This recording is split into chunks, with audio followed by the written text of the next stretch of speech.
Sport FM matin en direct du studio Messan Niamey. Dans l'actualité de ce mardi, la programmation des playoffs de la deuxième division nationale de football. Maranatha, Agaza, puis Semassi US Koza ouvrent le bal le 6 juillet pour le compte de la première journée. Pendant ce temps, les appréhensions continuent autour de la D1 2024-2025. William Warner, le directeur sportif du CDF Aknoura, fustige la programmation des matchs. Il est d'ailleurs l'invité de Sport FM matin. Surprise au mondial des clubs avec deux géants d'Europe au tapis dès les huitièmes. L'Inter sorti par Fluminense et puis Manchester City renversé par Al Hilal d'Arabie Saoudite. Et puis tennis à Wimbledon avec plusieurs matchs suspendus hier pour cause de canicule. L'on note tout de même le ticket dans la douleur de Carlos Alcaraz. C'était face à Fabio Fognini. C'était le sommaire. Mesdames et messieurs, voici le journal. Latif Yoruma. Le journal sur Sport FM. Après l'annonce du nouveau format des playoffs de la D2 nationale de football, la Fédération togolaise de football vient de sortir la programmation de la première journée. La poule A verra le déplacement d'Agaza de Lomé à Womé pour y défier Maranatha de Fiokpo. Le dynamique togolais sera exempté. Pendant ce temps, Semassi de Sokodé offre son hospitalité à l'US Koza dans la poule B.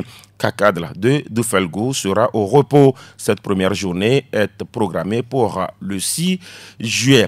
La programmation des matchs lors de la saison 2024-2025, on en parle encore en première division nationale. Ça pose problème pour beaucoup de clubs, disent surtout les entraîneurs. Cette fois-ci, c'est William Warner, directeur sportif du CDF Aknoura, qui se plaint du calendrier. C'est inacceptable. C'est une catastrophe de toute façon pour tous les clubs et pour les joueurs. Vous imaginez des joueurs qui s'entraînent, qui se maintiennent en forme dans des tournois de quartier pendant quelques mois parce qu'il n'y a pas de compétition, qui perdent le rythme et qui doivent ensuite, sans avoir forcément été salariés dans beaucoup de situations, revenir sur le terrain et donner le meilleur d'eux-mêmes et faire ça en quelques mois avec tous les voyages et tous les risques que comportent ces voyages, avec les niveaux de fatigue qui s'accumulent. C'est vraiment inacceptable, mais c'est aussi inacceptable d'un point de vue technique. C'est très difficile pour les clubs de préparer leurs effectifs, de préparer ensuite leurs équipes sans visibilité sur des dates stables de début de championnat. Après, on comprend les défis qui sont dans les secrets un peu des comités d'organisation et il faut pas leur jeter la pierre de manière un peu populiste en disant tout est la faute de la fédération. Forcément, c'est des choses sur lesquelles il faut essayer de s'améliorer pour nous aider, nous les clubs, à mieux nous préparer et être plus performants et meilleurs pour tout le monde. William Warner, directeur sportif des académiciens de Bafilo avec Franck Nounyama. Il revient plus longuement en fin de journal. William Warner est l'invité de la rédaction. Sport FM. Le premier choc des prétendants au titre de la 4e édition du tournoi Zemoz a eu lieu ce dimanche au lycée Tokoin Solidarité. Mosaïque FC de Gbonsime a battu Espérance Football Club 3-1. Le coach malheureux Azo Kenzo reconnaît avec fair play la suprématie de l'adversaire. C'est l'autre équipe qui a été très performante. On ne peut pas nier ça. Puisqu'on a perdu, mais la bataille continue. Je peux dire que la préparation elle a été très meilleure. Sauf qu'il y a eu des erreurs de dernière minute qui ont entraîné notre échec. Mais nous allons revoir ça pour les prochaines épreuves. Nous allons essayer de faire le contraire de ce que nous avons fait aujourd'hui pour qu'on puisse avoir la victoire. Azo Kenzo, entraîneur de Espérance FC à l'instant démarré en 2022. Le tournoi Zemoz est à sa 4e édition, une organisation de l'association Zemoz. Son président, Hubert Mozo Apalo, évoque le thème de cette année. Petit poteau, grande cause, comme thème de cette année. C'est-à-dire à la fin de ce tournoi Zemoz qui va finir le 31 août, nous organisons une soirée de récompense. On fait une action sociale d'une valeur de 1 500 000 au nom de l'équipe victorieuse de cette année. L'année dernière déjà, l'équipe avait choisi cet établissement où nous sommes pour que nous leur offrons des bancs et des fournitures scolaires pour 50 meilleurs élèves, ce que nous avons fait. Et cette année, l'idée est de partir vers la reconstruction d'une salle de classe dans la commune de l'équipe victorieuse et d'offrir des dons dans un orphelinat choisi par l'équipe victorieuse à l'issue du tournoi de cette année. Hubert Mozo Apalo, il est le promoteur du tournoi Zemoz, propos recueillis par Roméo Yetor. Le lycée Niveme est champion des championnats scolaires de volleyball dames disputés vendredi au stade Omnisport de Lomé. À l'heure du bilan, Joseph Kodjo, le coach du lycée Niveme, relève les difficultés rencontrées. On a commencé très tôt. D'entrée, ce n'était pas difficile, mais quand on est arrivé déjà à la phase régionale, ça commence par être un peu. Mais finalement, la phase finale, puis la phase nationale, ça a été un peu dur parce qu'on était d'abord dans un groupe de 3. Et quand on a rencontré l'équipe de Lomé, on avait titillé un peu. Mais par la grâce de Dieu, on a rapporté. Dans notre groupe, nous étions premiers. Et finalement, on a croisé Dapan. Le match avait commencé à la veille. On menait 2-0, mais la pluie a décidé autrement. Et on est revenu ce matin. Et d'entrée, l'équipe nous a accueillis à froid. Mais on a ramené les enfants. On a remonté le moral. Et elles se sont surpassées pour qu'on prenne l'avance. Mais on était parti quand même au tie-break où c'était difficile, mais c'est psychologique. Comme elle était motivée, elle se battait pour cette coupe-là depuis là. Donc je leur ai quand même remonté le moral, leur signifiant que c'est ici. La coupe, ça se gagne, ça ne se joue pas. Elles ont compris qu'elles devaient donner le meilleur de leur-même. Et c'est ce qu'il faut faire. Et ça a payé. À l'instant, Joseph Kodjo, il est l'entraîneur de l'équipe victorieuse. Chez les hommes, le coach du Crète FP qui a remporté le plus gros prix de cette compétition. On parle donc de fair play et bien sûr de la forme de ses joueurs. Nous l'écoutons. Chaque adversaire, nous l'avons toujours pris au sérieux et de sur quoi vous avez suivi la finale. Tout porte à croire comme s'il ne devait pas avoir match, mais nous avons gagné les 2 premiers sets à 2 ou 3 points d'écart. Ça veut dire qu'on s'est poursuivi 25-23 et l'autre c'est 25-22. C'est le 3e set, pas de découragement, ils ont fléchi et le score a été large. Cette équipe, nous sommes obligés de la reconvertir à l'équipe civile et je crois que le championnat national à venir, vous verrez ces enfants sur ces installations, ils vont montrer de quoi ils sont capables. Donc nous n'allons pas les laisser. Ils constituent l'équipe chevrière de Camille et je crois que cette année même le championnat, c'est eux parce que parmi eux, nombreux ne sont pas venus, n'étant pas de Crète FP. C'est 4 qui étaient dans notre école. On a dû colmater les autres pour ajouter. Le coach Nikabou du Crète FP à l'instant devant Juanita Blavo-Chiri. Le bilan de ces championnats scolaires à présent avec Madame le ministre des Sports et des Loisirs, Dr Lydie Bessi Kama, se dit satisfaite de l'issue de cette compétition. C'est toujours de la joie, c'est toujours du plaisir quand on voit tout ce monde-là venu de toutes les contrées du Togo qui viennent se mesurer. Il y a ce brassage culturel qui est là et c'est ça, c'est magnifique. Nous avons partagé des joies intenses lors des différentes compétitions et ce soir, le spectacle que nous avons vécu ici sur le terrain Omnisport était très beau. Il s'agit d'un beau spectacle où le fair play a prévalu et nous avons vu la détermination des élèves de Mango. Ça, vraiment, ils m'ont séduit par la qualité de leur jeu et leur implication. Les filles également, vous avez vu tout ce que nous avons eu à primer. Il y a ceux qui sont venus donc des établissements scolaires de la région maritime du Grand Lomé, de la région de la Kara et de la région des Savates. Dr Lydie Bessi Kama, ministre des Sports et des Loisirs du Togo, devant Grégoire Kokou à Tignon. C'est le journal sur Sport FM et c'est en direct du studio Messanyamé. Mesdames et messieurs, dans la suite, nous évoquons le reste de l'actualité en page nationale. Nous irons bien sûr parler du mondial des clubs, du tennis, puis notre invité. L'info sportive en temps réel, une seule fréquence. Une seule fréquence. La 91.9.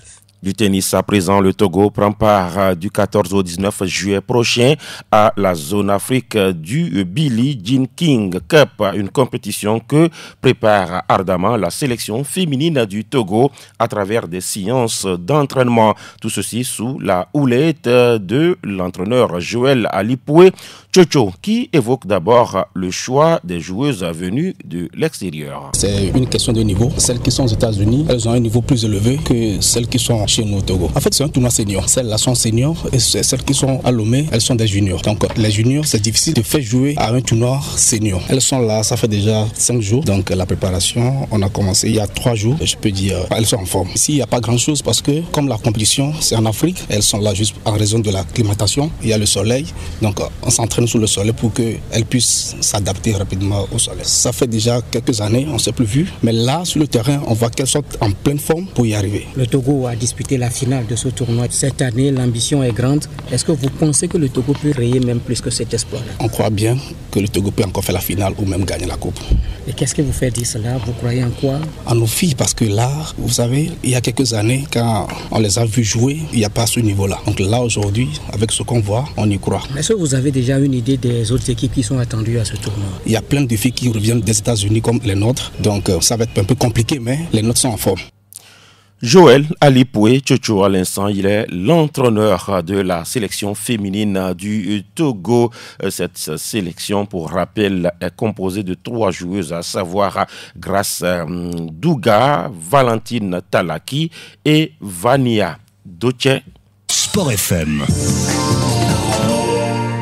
Le mondial des clubs et encore des surprises avec l'élimination de 2 géants d'Europe. D'abord, l'Inter, vice-champion d'Europe, sorti en 8e de finale par les Brésiliens de Fluminense. Mais la sensation vient de Al Hilal. Le club saoudien élimine Manchester City 4-3 après prolongation. Après avoir tenu en échec le Real en phase de groupe, Al Hilal confirme tout le bien que l'on pense de la Saudi League Pro. Al Hilal croise en quart de finale Fluminense vendredi. Suite des 8e ce mardi, choc 100% européen entre le Real Madrid et la Juventus de Turin.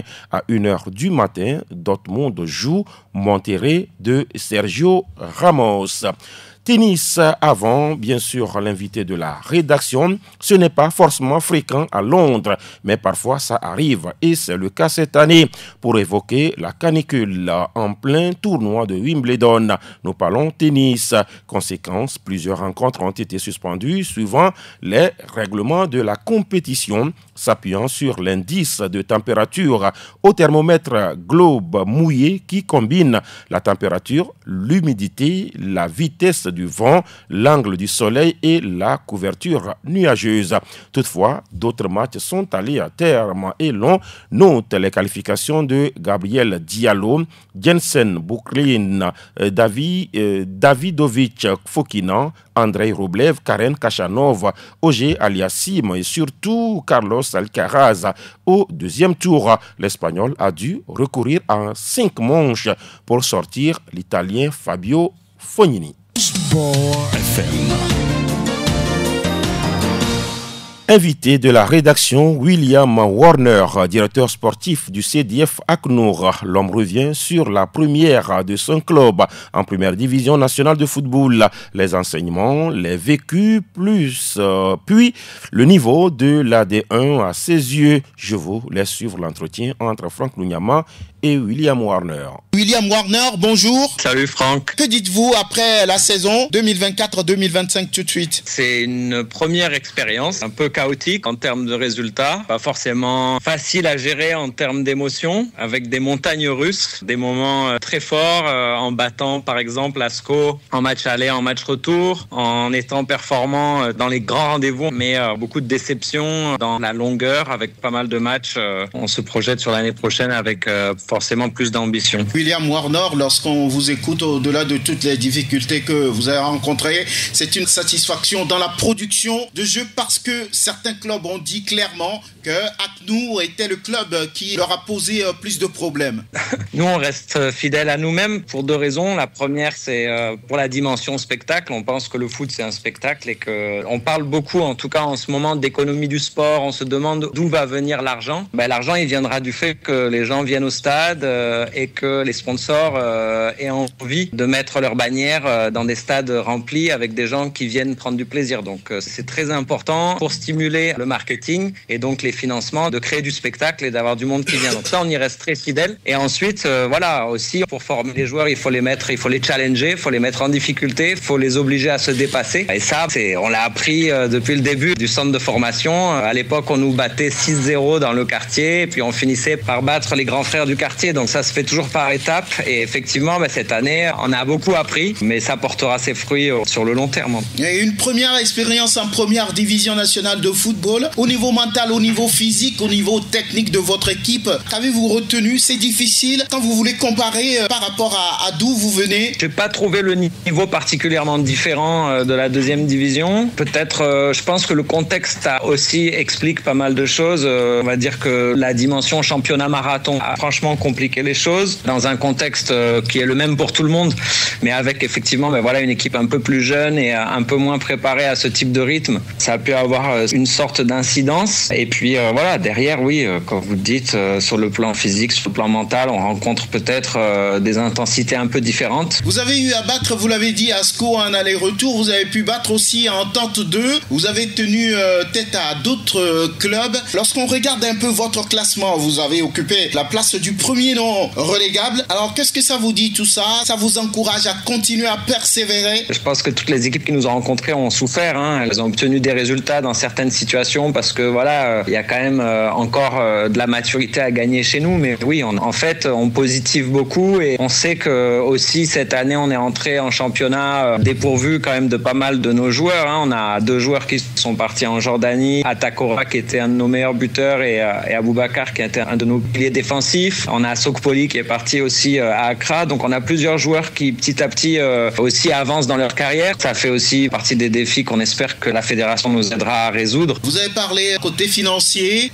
Vous venez de dire que la fédération, c'est votre espoir, peut-être va vous aider, va revoir les choses. Ça veut dire que ce que vous avez reçu cette saison, c'est infime pour un championnat de D1, voulez-vous dire? Je pense qu'ils le savent. Après, eux, ils font de leur mieux. La fédération, ce qu'elle peut nous aider à faire, c'est d'abord nous aider à ce que la logistique soit moins lourde. Mais oui, après, dans la recherche de financement, aller un peu plus loin que la Lonato, aller encore améliorer l'attractivité du championnat, l'image du championnat, pour pouvoir attirer plus de sponsors. C'est plutôt dans ce sens-là. C'est pas juste de verser de l'argent qui arrive de nulle part, mais c'est essayer de générer de l'argent en étant attractif. Mais maintenant, il faut remplir les stades et c'est là où il doit y avoir un travail. Par exemple, une chose qui me choque beaucoup et que j'espère qui sera révisée, c'est le prix des tickets qui sont pratiqués, par exemple, à Lomé, quand le plus petit des tickets pour aller s'asseoir en plein soleil ou parfois même rester debout est à 1000 francs et qu'il y a un contexte économique qui empêche quand même les gens de venir au stade. Avec ce type de tarif-là, en tout cas, c'est prohibitif. Ça ne renforce pas, par exemple, l'attractivité. C'est un exemple que je donne, mais on pourrait en faire plein. Et en plus, on a plein d'outils pour pouvoir un peu améliorer l'image du championnat. Que dites-vous de la programmation, le calendrier du championnat? Ça vous a embêté ou bien à ce niveau de l'organisation, tout va bien? Non, mais ça, c'est inacceptable. C'est une catastrophe de toute façon pour tous les clubs et pour les joueurs. Vous imaginez des joueurs qui s'entraînent, qui se maintiennent en forme dans des tournois de quartier pendant quelques mois parce qu'il n'y a pas de compétition, qui perdent le rythme et qui doivent ensuite, sans avoir forcément été salariés dans beaucoup de situations, revenir sur le terrain et donner le meilleur d'eux-mêmes et faire ça en quelques mois avec tous les voyages et tous les risques que comportent ces voyages avec les niveaux de fatigue qui s'accumulent. C'est vraiment inacceptable, mais c'est aussi inacceptable d'un point de vue technique. C'est très difficile pour les clubs de préparer leurs effectifs, de préparer ensuite leurs équipes sans visibilité sur des dates stables de début de championnat. Après, on comprend les défis qui sont dans les secrets un peu des comités d'organisation et il faut pas leur jeter la pierre de manière un peu populiste en disant tout est la faute de la fédération. Forcément, c'est des choses sur lesquelles il faut essayer de s'améliorer pour nous aider, nous les clubs, à mieux nous préparer et être plus performants et meilleurs pour tout le monde. Merci William Warner. Merci. William Warner, directeur sportif du CDF ACNUR, il était face à Franck Nounyama de la rédaction de Sport FM. Messieurs, vous refermez les portes de cette édition mise en onde par Romé Aziamblé, assisté de Noël Azianko. Je suis Latif Yoruma. Merci surtout de nous avoir suivis. Les informations sportives vous ont été offertes par Voltic, votre partenaire de sport. Ne dites plus haut, dites Voltic.